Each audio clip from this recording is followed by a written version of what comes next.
Nunca me gustó la cosa militar. Me hubiera gustado tener un padre a quien poder querer, a quien poder admirar, a quien poder reclamarle aquellos defectos que todo padre o toda madre puede tener, y la verdad que cuando se trata de personas que han participado en el exterminio de compañeras y compañeros, de personas en nuestro pueblo, no lo puedo querer.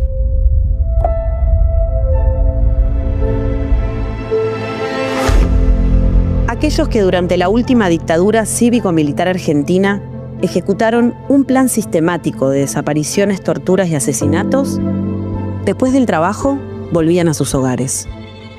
¿Cómo es crecer con un genocida en casa?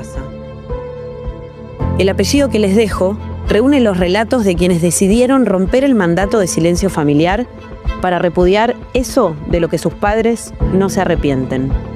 Solo de una cosa estoy seguro: mis hijos y mis nietos pronunciarán con orgullo el apellido que les deje.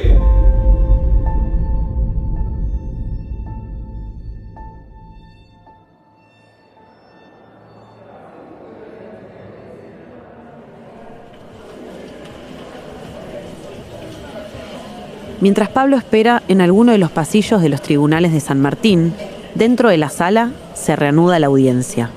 Bien, retomamos después del cuarto intermedio, habida cuenta del planteamiento hecho por la defensa en cuanto a la viabilidad o no de la declaración del señor Berna.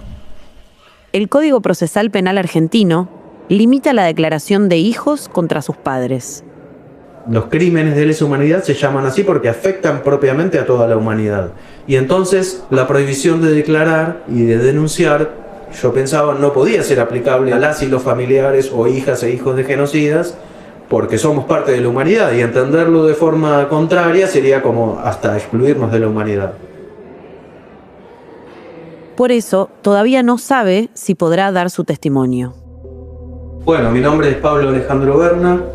Mi padre es Julio Alejandro Berna. Él es un genocida que participó en el exterminio de las compañeras y los compañeros en nuestro país.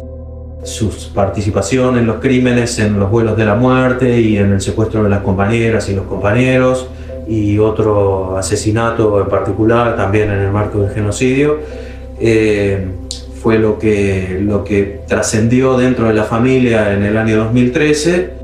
Pablo repasa su historia mientras los jueces deciden. Intenta recordar en detalle las conversaciones que tuvo con su papá. En la televisión salía, suponete, en el año 84, que se descubría que algún lugar había sido centro clandestino de detención y exterminio. No sé con qué términos lo transmitían en la tele en ese momento, pero en una oportunidad entonces mi padre dice: no, eso no es cierto, si ahí no pasaba nada. Y entonces ahí me quedó la cosa de que mi padre, ¿cómo sabía? Por lo menos demostraba que sabía dónde pasaban las cosas o dónde no pasaban las cosas. Pero según cuenta, las primeras sospechas aparecieron a sus 11 años, cuando empezó a hacer preguntas.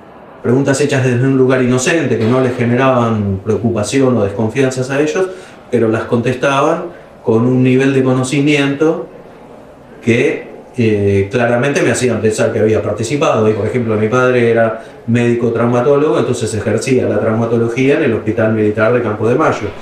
Y efectivamente atendía a pacientes para su especialidad y todo eso. Cuando vos le preguntabas sobre su participación o sobre qué hiciste vos, por ejemplo, decían: el que quería se metía y el que no quería no se metía. Ay, ¿cómo sabías vos todo eso? No, porque te lo contaban las enfermeras en el hospital, que a su vez se lo contaban supuestamente los colimbas que venían a atenderse. Colimbas son los soldados, ¿no? Que venían a atenderse al hospital cuando se lastimaban por algo. Y era un poco creíble eso. No todos conocían ese nivel de detalle, pero mientras pasaban los años, las preguntas continuaban. Entonces yo venía preguntando mucho sobre un muchacho, ya hoy es un adulto, probablemente apropiado, porque mi padre trabajaba en Campo de Mayo. Yo tenía serias sospechas de su participación. Bianco, Norberto Atilio Bianco, uno de los que manejaba la maternidad clandestina, había sido su jefe, y yo empecé a tener serias dudas, ya no solo de la participación de mi padre, sino de que mi padre y mi madre eventualmente no hubieran sido el nexo de que ese bebé robado haya sido entregado a esa familia amiga. Pero entonces mi padre me llama un día y me dice: vos que andás haciendo tantas preguntas, hacé una investigación si querés, hacé lo que quieras, pero a mí no me vengas a preguntar más nada, porque yo no te voy a decir nombres, ni fechas, ni lugares, ni datos de nada, ni de nadie, ni aunque me torturen, ni aunque me maten. Y entonces, frente a esa respuesta, yo me quedé de alguna manera perplejo en ese momento. Y entonces, bueno, ese mismo día, ya a la tarde, me vuelve a llamar, ya él más tranquilo, y me dice: Pablo, vos tenés que entender que acá hubo una guerra y que en las guerras pasan cosas que no se pueden contar. Así me decía. Yo le digo: mirá, si esto hubiera sido una fábrica de Coca-Cola, hay alguien que pega la etiqueta, alguien que llena la botella con líquido, alguien que pone la tapita. Yo no sé qué hiciste vos, pero vos participaste. En 2013, su mamá empezó a hablar de lo que sabía. Ese año se separó del padre de Pablo después de denunciarlo por violencia de género. Fue ahí cuando reveló que había participado en secuestros.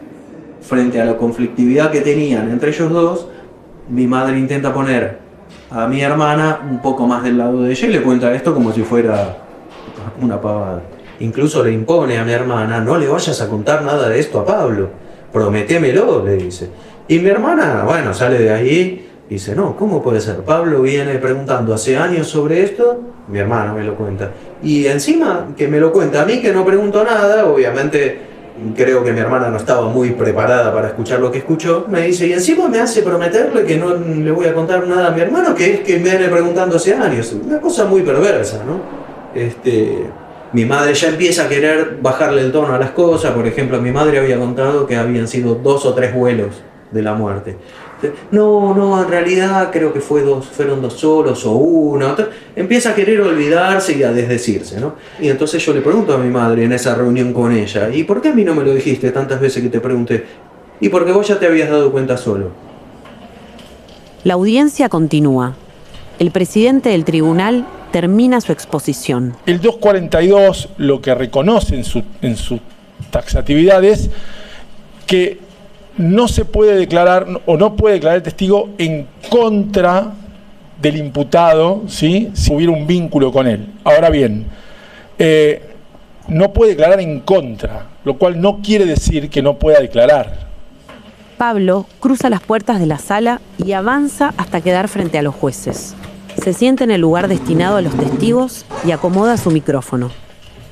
Señor Berna, buenas tardes. Buenas tardes. Nosotros le hemos convocado concretamente para que usted exponga todo lo que conoce respecto a situaciones que hagan a lo que se denominó contraofensiva montonera entre los años 79 y 80, ¿sí? Ese es el marco en el cual usted declara... A finales de los 70, militantes peronistas exiliados regresaron al país con el objetivo de desestabilizar al gobierno militar. Pero el servicio de inteligencia del ejército ya se había infiltrado en la organización y muchos de ellos terminaron secuestrados y desaparecidos. Bueno, lo que tengo para contar respecto de lo que se conoce como contraofensiva, años 79-80, es principalmente sobre una charla que tuve con mi padre a mediados del mes de junio del año 2013. Esa charla fue en un hotel que se llama Hotel Pizarro, que queda en la calle Pizarro, en el barrio de Villaluro. Fue por WhatsApp que coordinaron el encuentro. Se citaron en ese hotel y a la vista de todos. Pablo lo recuerda como si estuviera ahí. Él no sabía de qué es lo que yo le iba a hablar, ni sabía que mi madre había contado hacía poquito eso, ni que mi hermana me lo había contado a mí, no sabía nada. Entonces se puso un poco contento de que yo lo fuera a visitar, porque yo estaba muy distante de él. Y bueno, y esa charla, que fue muy tensa, es como que tuvo 3 etapas su temperamento frente a lo que yo le planteaba, ¿no? En una primera etapa me negaba, por ejemplo, una de las cosas que me dijo: no sé de dónde habrá sacado eso tu madre. En una segunda etapa me dice, bueno, mira, yo lo niego, pero quédate con lo que te dice tu madre, pero yo lo niego. Como dándome algo de respuesta a mi pregunta, pero yo lo niego. Y entonces, como yo seguía insistiendo, entonces finalmente en un momento me lo admite. Me lo admite, pero no diciéndome sí a esto, sí a lo otro. Casi como que me quería culpabilizar a mí por estar interrogándolo o preguntándole sobre todo esto. Y yo un poco le digo, bueno, yo te estoy preguntando todo esto porque hay alguien que habló primero, que fuiste vos, que hablaste con mamá. Y después mamá habló con Silvina y Silvina habló conmigo. Y además yo estaba muy tenso también. Era un momento, una charla muy difícil que iba a cambiar todo para él y para mí. Entonces él reflexiona, sí, es cierto, no había que haberle contado a las esposas. Entonces él lo que me dice, ¿y qué querías que le diga a tu madre cuando yo no estaba a las noches? Y si me llamaba al hospital no me encontraba. Entonces ahí él admite que en el mismo momento de los hechos le contaba a mi madre qué iba a hacer. Y ahí está la gran mentira de mi madre, que siempre, tanto a mi hermana como a mí, nos mintió y nos sigue mintiendo, porque mi padre le contaba a ella en ese mismo momento qué cosas iba a hacer. Esa charla yo la grabé. Por eso también pude reflexionar tanto, porque si no, ellos saben las cosas que han dicho, y entonces también yo buscaba que él me dijera, y que con sus palabras, si esto que había dicho mi madre era así. Y además, porque yo quería la confirmación absoluta, y la confirmación absoluta era que él me lo admitiera. Pablo creyó que esa grabación podía servir como prueba, así que después de hacer la denuncia en la Secretaría de Derechos Humanos, la entregó y puso a disposición todo lo que sabía. Perdóneme, usted nos identifica el Campo de Mayo, el periodo de servicio de su padre, entre el 78/81/83, ¿sí? Sí. El testimonio avanza. Guiado por los apuntes que llevó, Pablo intenta dar todo el detalle posible. Cuando habló de cómo se interrogaba, habló y me hizo referencia a la escuelita. Esa es una parte de Campo de Mayo donde era el interrogatorio previo a que entraran las personas secuestradas. Era muy difícil salir con vida del campito, eso me lo dijo él.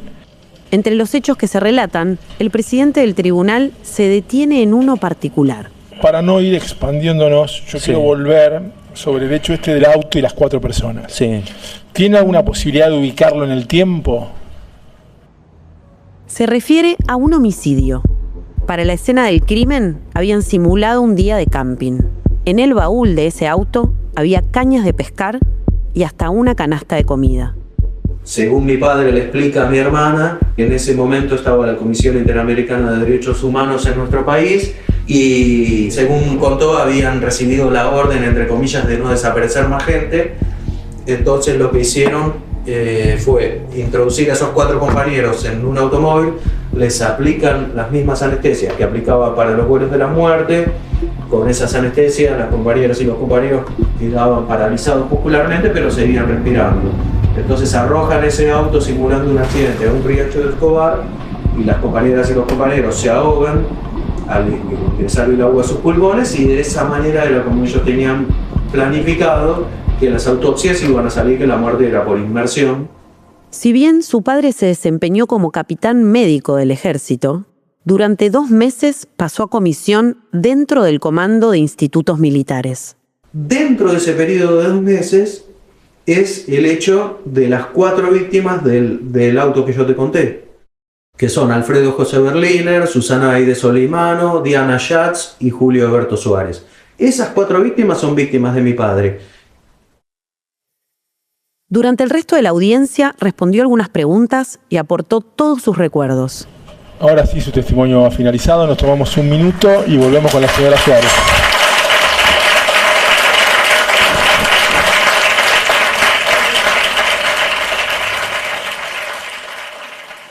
A pesar de lo que testificó su hijo, Julio Alejandro Berna continúa sin juicio ni condena.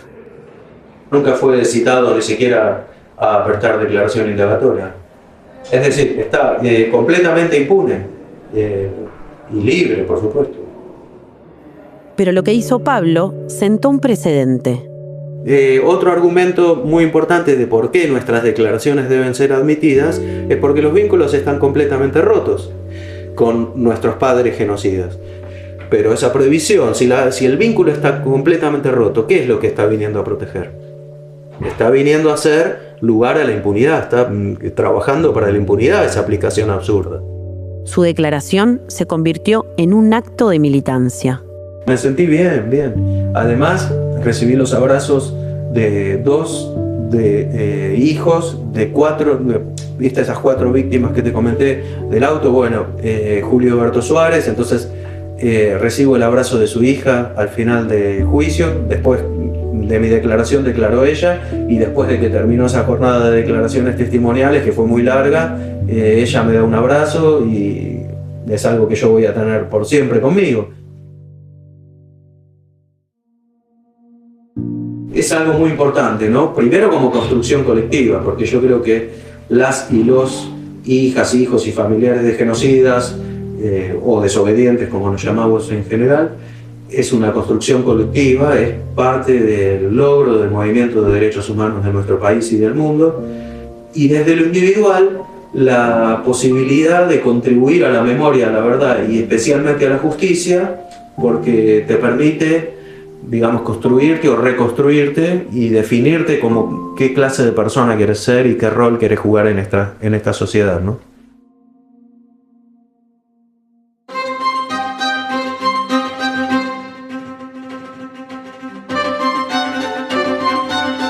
El apellido que les dejo es una producción independiente. Idea original, Belén Ríos. Producción y entrevistas, Victoria Santana y Belén Ríos. Guión, Agustín Antonacci. Diseño sonoro, Federico Lemos y Martín Rodríguez Lista. Narración, Paula Jiménez. Grabación, Carola Celaschi. El archivo de la audiencia es del canal de YouTube de Juicio Contraofensiva Campo de Mayo.